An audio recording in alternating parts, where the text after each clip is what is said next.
बिस्मिल्लाहिर्रहमानिर्रहीम।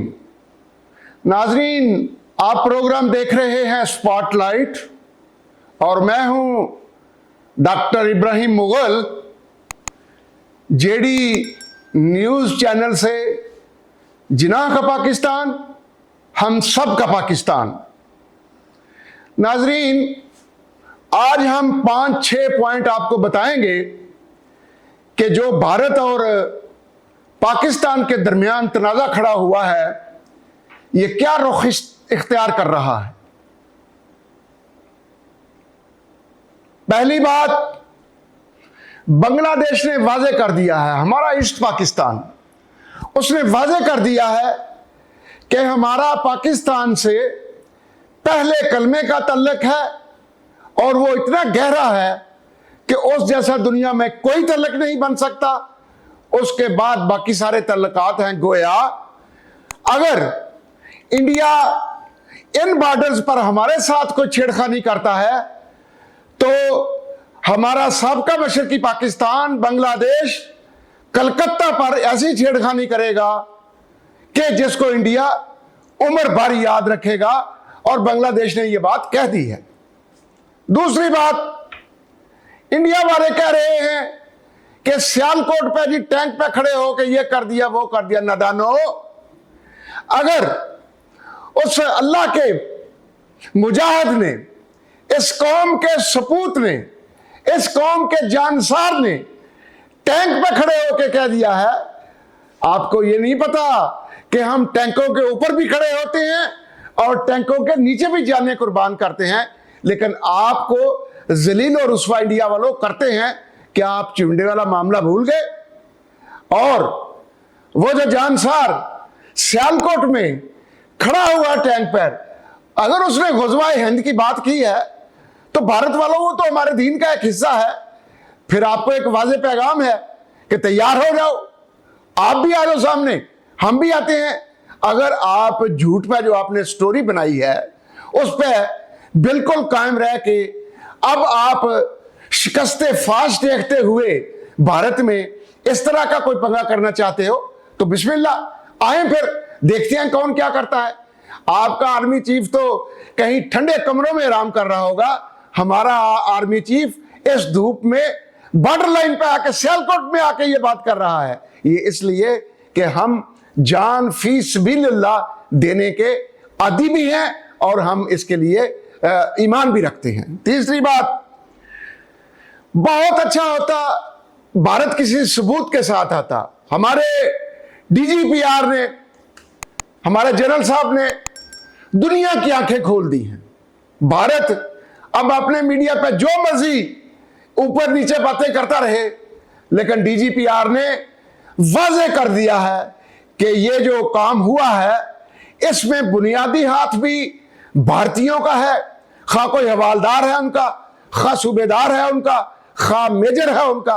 और इससे बड़ी बायसे शर्म बात भारत के लिए क्या होगी कि अब अपना एक लेफ्टिनेंट जनरल, हाईएस्ट ये स्कोर है, ये स्केल है, उनको इंटेरोगेट कर रहे हैं। उन पर उन्हें शक चला गया है और उन्हें अपनी पोस्टिंग से दिल्ली भी भेजा गया है फौरन, ताकि उनको इंटेरोगेट कर सके। गोया हम पंजाबी में कहते हैं अपनी मंजी थले डांग फेरना। अब इंडिया ने अपनी मंजी थले डांग फेरनी भी शुरू कर दी है और यकीनन अपने ही हिंदुस्तान से उनको वो बंदे मिल जाएंगे जिन्होंने ये साने किया है, ये जो गदर मचाया है। आगे बताऊं, सिख कम्युनिटी दुरंगी नहीं रखी उन्होंने। दुरंगी छोड़कर यक रंग हो जा, सरासर मोम हो या संग हो जा। सिख कम्युनिटी में खा वो 10 करोड़ हैं, खा वो 2 करोड़ हैं, खा वो 15 करोड़ हैं भारत में, उन्होंने वाज़े मौक़िफ़ इख्तियार किया है। दरबार साहब करतारपुर, उनके पीरो मुर्शद का, उनके रहनुमा का, उनके गाइड का जन्म वाली जगह है। वो आ भी रहे हैं, वहां से जा भी रहे हैं और उनका वाज़े मौक़िफ़ है कि अगर भारत ने ये हरकत कर ही ली पाकिस्तान पर हमला करने की, तो सिख कम्युनिटी भारतीय फौजियों को और भारत को ऐसा सबक सिखाएगी पंजाब से कि भारत सारी उम्र याद रखेगा। देखिए, उन्होंने छिपा के बात नहीं की, ये धर्म की बात होती है।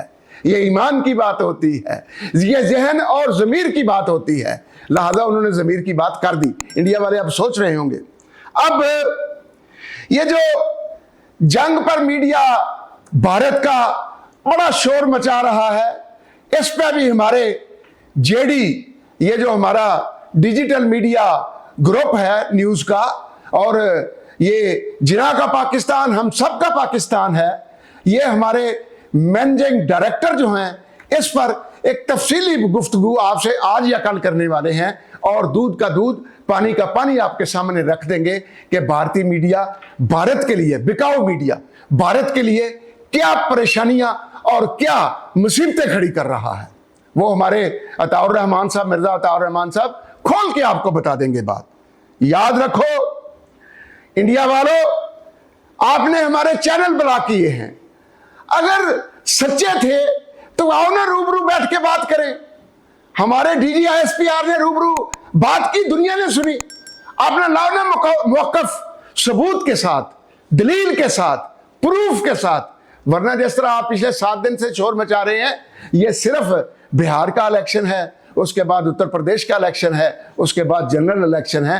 ये मोदी साहब वक्त ऐसा आ गया है, माजरत के साथ आप मेरे हम उम्र हैं, लेकिन बंदे को इस उम्र में ये शर्म आ जानी चाहिए, जिस कदर आपकी भारत में तौहीन की जा रही है, जिस तरह आपकी हजीमत हो रही है, जिस तरह लोगों का आप पर से इतमाद उठ गया है, जिस तरह वहां से क्रिश्चियन, मुसलमान, सिख और दूसरी कम्युनिटीज आप पे एक पैसे का भी अब ट्रस्ट नहीं कर रही, क्या और इंतजार कर रहे हैं? बेहतर नहीं कि अपनी इज्जत बचाकर इस्तीफा देकर कहीं चले जाओ, किसी ऐसे बंदे को आने दो जिसकी हिंदुस्तान में 20-30% तो पॉपुलैरिटी हो। हमारे इल्म में आ रहा है कि मोदी की पॉपुलैरिटी इंडिया में 7, 8 या 10% से ज्यादा नहीं रह गई, गोया गिर गई है, जमीन पे आ गई है।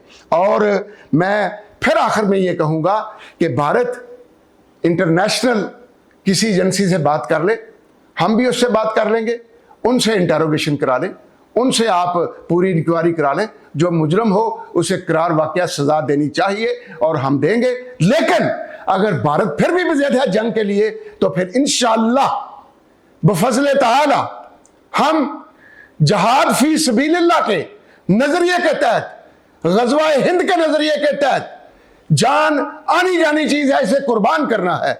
मुझे तो ये बड़ी खुशी हो रही है कि इसमें अगर जंग होती है तो पाकिस्तानी अवाम वो ज्यादा लड़ेगी अपनी फौज की निस्बत, उनके आगे होकर लड़ेगी कि हिंदू को मारें, इस बदमाश को मारें, इसकी इख्तरा जो है, इस तरह की चालाकियां जो है, इस तरह की बेईमानियां जो है, इसको मारें। तो फौज को शायद हमारी को बाद में लड़ने का मौका मिले, पहले हमारी अवाम आपकी हड्डी बोटी एक कर देगी। तैयार हो जाएं उस काम के लिए, या अकल का इस्तेमाल कर लें। अस्सलामु अलैकुम व रहमतुल्लाहि व बरकातुहू।